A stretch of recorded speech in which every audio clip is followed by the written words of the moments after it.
I'm walking into the garage. Alexa, turn the garage light on.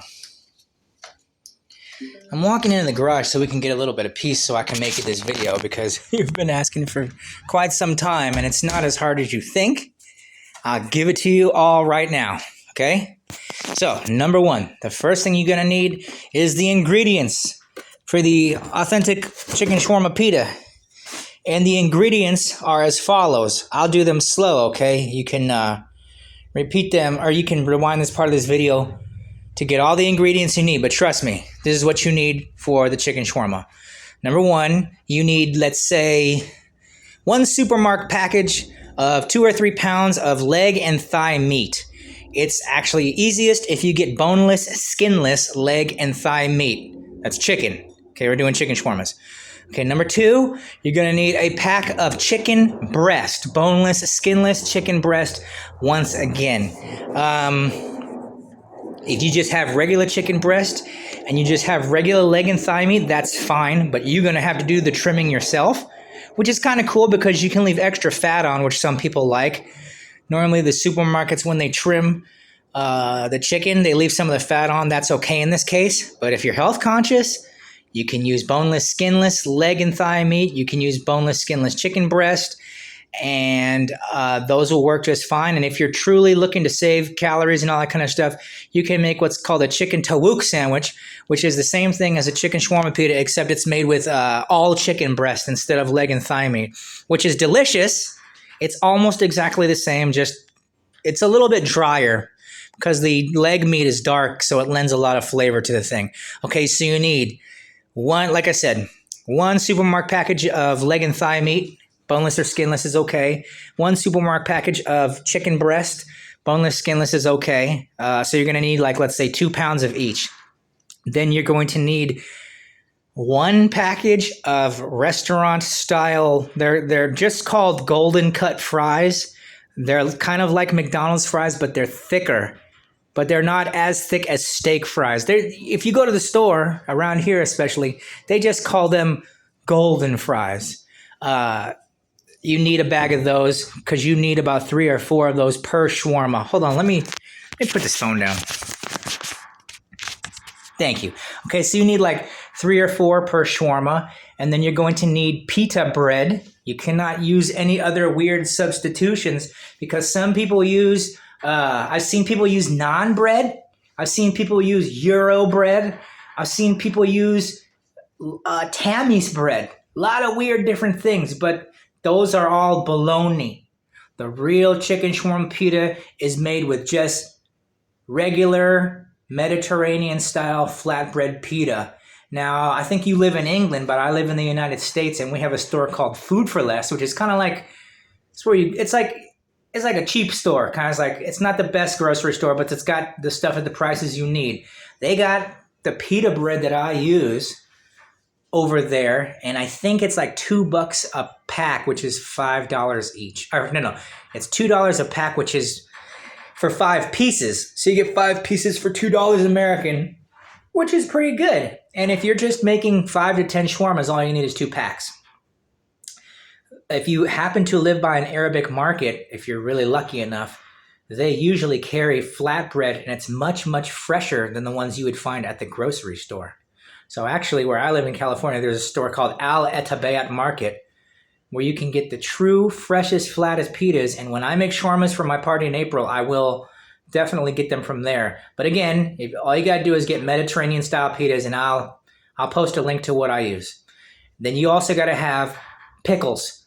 If you are close to an Arabic market, they have something called pickled Persian cucumbers that come in a tin can. Those are the original true shawarma pickles. But if you don't have access to those, you can just use regular kosher dill spears and cut them into tiny pieces, and they work just as good. It's just a barely slightly different flavor, barely discernible. But again, if you live by an Arabic market, pickled Persian cucumbers are best. And then finally, you've got to have something called toom, or the garlic sauce. And I will post a link to a video where I already give very specific instructions on how to make the toom, which is the most important part of all.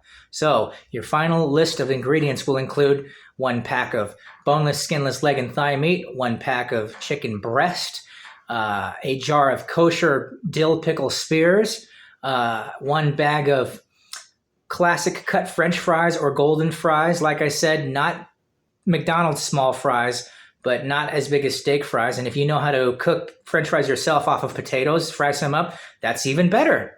That's even better. Those are your ingredients. Here's your final ingredients: leg meat, chicken breast, pita bread, pickles, French fries, and the toom, the garlic sauce. So that's your recipe list. So I'm going to crack this beer open, and we'll turn around to get a better view of anything. And I'll give you the next thing. Okay.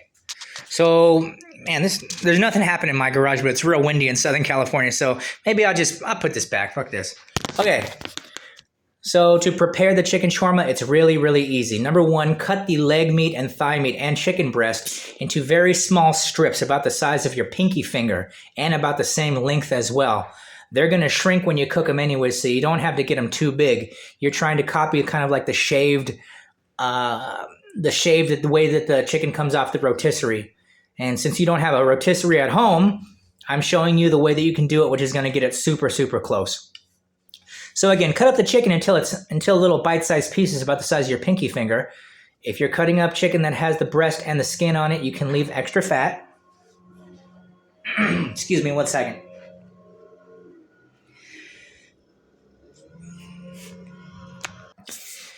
And like I said, that's one of the good reasons to have the skin and the fat on the meat of the chicken, because it actually lends a nice flavor to the shawarma when you cook it. Okay, so cut your pieces into little pinky-sized pieces, about the same length as well. A little more, a little less is okay. And then you're going to stick all those little pieces into a large, let's say, a gallon-sized plastic bag. And inside that plastic bag, and for this recipe, only use about half the chicken that I told you to get, okay? Because the recipe that I told you is going to make a lot. If you want to make just an experimental thing for you and your friends, just start off with half of the package of chicken breast and half of the package of chicken leg and thigh meat. Stick that chicken that you cut up into a gallon plastic bag, and inside that bag, add yourself a moderate amount of regular cooking oil. Vegetable oil, canola oil, sunflower oil, anything except olive oil is going to be fine. You only want to coat the chicken in the oil. You don't want to bathe it in the oil. And then you're going to go to your kitchen and you're going to find that Sadaf chicken shawarma seasoning. Now, the one that I linked you to, or I think I've told you before, is the only correct one, because Sadaf makes a bunch of different kind of seasonings. The only one that's going to get you the exact same flavor as Saudi Arabia is called Sadaf chicken shawarma seasoning mix.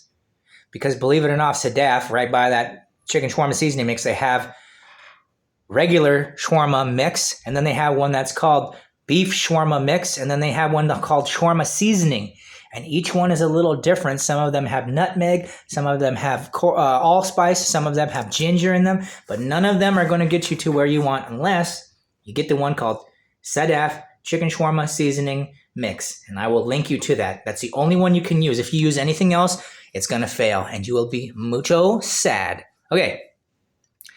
That should have been on the ingredients list. That's the only other ingredient you need. Okay, so add that to the ingredients list.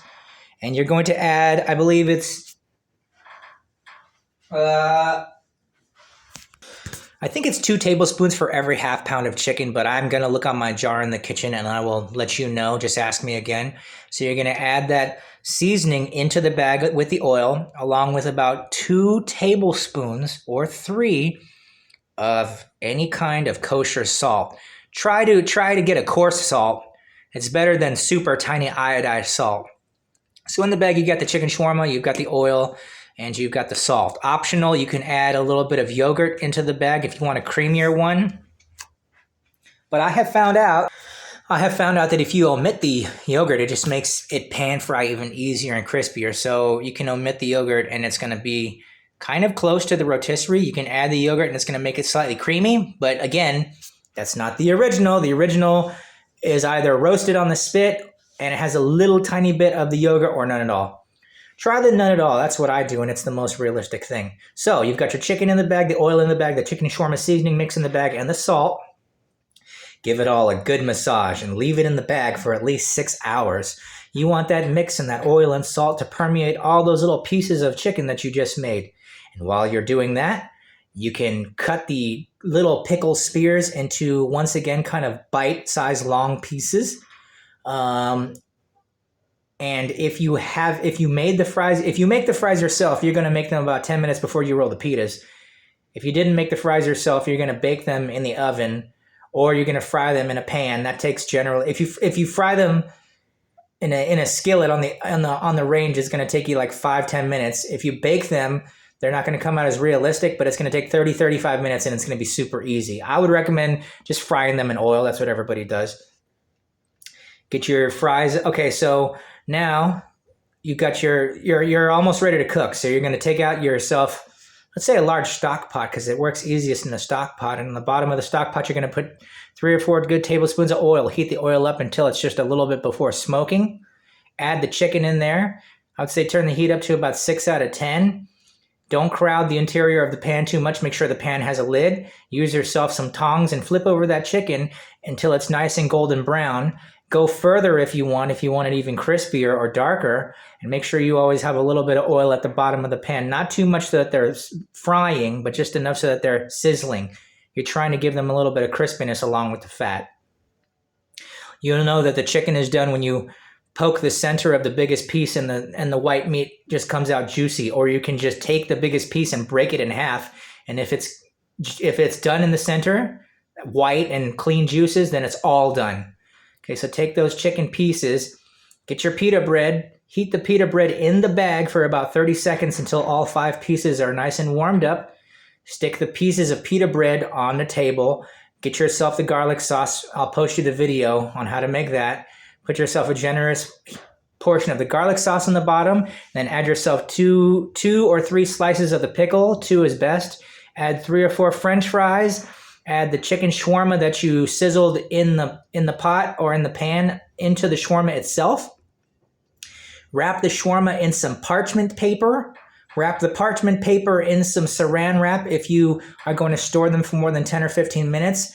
If not, wrap them in parchment paper. Microwave them in pairs of 2 for 20 to 30 seconds and serve them immediately with a side of toum and some kind of carbonated beverage in a can. That is a really, really, really conclusive and great way to start the recipe there. If I missed anything, let me know. Like I said, I'm also going to send you a link to how to make the garlic sauce, which is probably the most fundamental part of the entire thing, okay? Let me post this to YouTube, and then I'll send it to you directly. And you're going to have the best goddamn shawarmas that you've ever had ever since Saudi Arabia. I promise you, because I used to work at the biggest Lebanese restaurant in downtown Long Beach, and this is exactly the same way that they were in Saudi Arabia. No difference. If you follow my recipe, it's going to come out delicious, and I'll help you because I posted this recipe before, okay? So have a nice day, and I will talk to you soon.